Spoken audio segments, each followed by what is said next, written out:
Bagi pecinta thriller, ini novel yang harus banget dibaca. Udah ada filmnya sih, tapi emang sensasinya lain aja kalau lagi baca bukunya. Aku beli e-booknya sih di Google Playbook karena aku pengen baca versi bahasa Inggrisnya dan kesulitan mencari buku fisiknya dalam versi tersebut. Di buku ini kita mendalami intrik suami istri antara Nick Dunn dan Amy Dunn yang hilang tiba-tiba, dan Nick menjadi tersangka utama akan hilangnya Amy. Aku gak mau membocorkan cerita sih, tapi plot twistnya termasuk yang terbaik di antara thriller-thriller di tahun 2000-an ini. Dan pantas aja David Fincher, sutradara kondang yang tertarik transformasi teks novel ini menjadi medium film.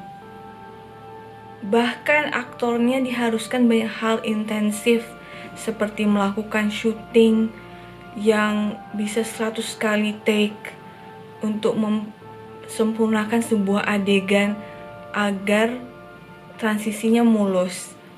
Terutama si pemain utama, Rosamund Pike, aktor asal Inggris yang pakai aksen Amerika yang bagus banget.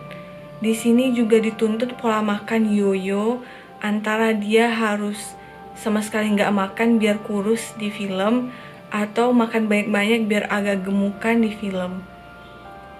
Ini menyesuaikan untuk kondisi tokoh Amy Dunn dalam cerita. Rosamund Pike sampai dinominasikan sebagai aktor terbaik di Oscar loh, karena perannya akan tokoh wanita hilang nan sempurna Amy Dunn. Di novel ini dibuat di perspektif dua-dua orangnya, yang awal-awalnya nanti perspektif suaminya dan di akhir-akhir bakal perspektif istrinya. Nick adalah pria tampan yang punya kembaran, dan dia beda jauh dari istrinya yang dari keluarga terpandang dan juga perfeksionis.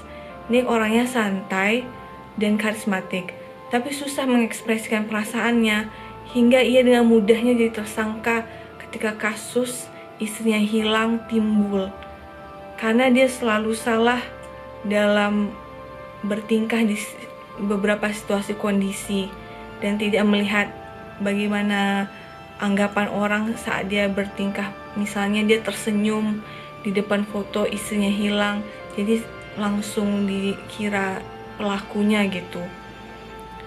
Dan dia sebenarnya punya banyak kekurangan, yakni tidak peduli.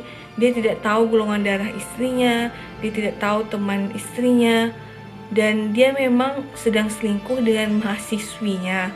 Dia seorang dosen, tapi jika dalam konteks membunuh istrinya itu tidak pernah terlintas di pikirannya. Benar-benar deh, ceritanya keren banget. Bagi yang suka thriller kualitas, aku benar-benar menyarankan untuk baca ini. Aku baca versi bahasa Inggrisnya, dan untungnya ini memang dibikin dalam bahasa Inggris, jadi aku bisa benar-benar merasakan maksud dan kontekstual halus yang ingin disampaikan oleh penulisnya, yang seorang penulis asal Amerika bernama Gillian Flynn. Ini nih yang paling asyik dari baca novel. Kita diajak mengintip ke lanskap imajinasi si penulisnya yang tentunya unik. Dan inilah kekurangan dalam terjemahannya, karena seringkali kita nggak bisa beneran merasakan suasana yang ingin disampaikan oleh penulis secara rinci.